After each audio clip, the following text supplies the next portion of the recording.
Nagbunyi na ang buong Kim Paulandia sa nasaksiyan nila dahil mangyayari na ang matagal na inaasam-asam nila.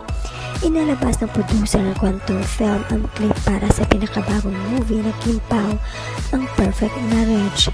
Makikita na si Kim Chiu at Paula Avellino bubuo na ng pamilya sa nakakadurog na movie comeback na A Perfect Marriage. At ito ay entry para sa Metro Manila Film Festival 2026. Sa nasabing clip, makikita ang buntis si Kim Chiu at sa harap nito ay si Paolo Avellino. Tila nagkakatotoo ang balitang buntis ang aktres pero sa pelikula lang.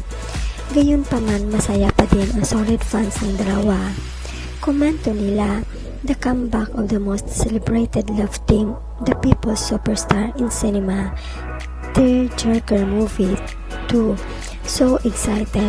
Niluha ata tayo ng balde-balde sa movie na to. Grabe ang anticipation. December, please come fast. Maring Kim Chiu deserves this kind of project.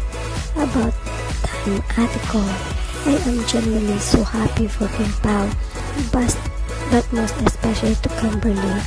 This feels so long overdue for her, and honestly, it makes me emotional. Makahibig man kasi ni just thinking about now. At this point in her career, finally she gets to portray this kind of role. Again, thank you at Quantum Films PH at Atty. Joji. Congratulations at mi Paolo Avellino at Prinsesa Chinita. Excited sa batuwarang linya, mga titika na punong-puno ng emosyon, mga mata nila nangungusap, other undeniable chemistry. Totoo talaga yung sinabi ni Kim, ibato nyo lahat sa kanila, kaya nila yan, mag-exceed pa yan sa expectations. I don't think I'm ready for this. I'm already emotional just imagining you on the big screen in this role.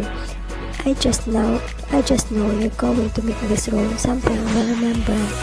Sobrang deserve mo itong blessings na to. May this be one of many beautiful things coming your way. Proud of you always, at Prinsesa Chinita. I've waited for so long to see her get this kind of material. Kaya hindi ko na talaga kayang mapigil ngayon, parang gusto kong i-celebrate bawat update. My heart is so happy. Towel at kumot ata ang kailangan natin dalhin sa sinihan. Mukhang di kakayanin ng tissue. Wow, I love it. This is it. Kim Pao forever. So excited. Sana ipalabas uli all over the world para mapanood ng mga Pinoy na nasa ibang bansa na fans sa Kim Pao.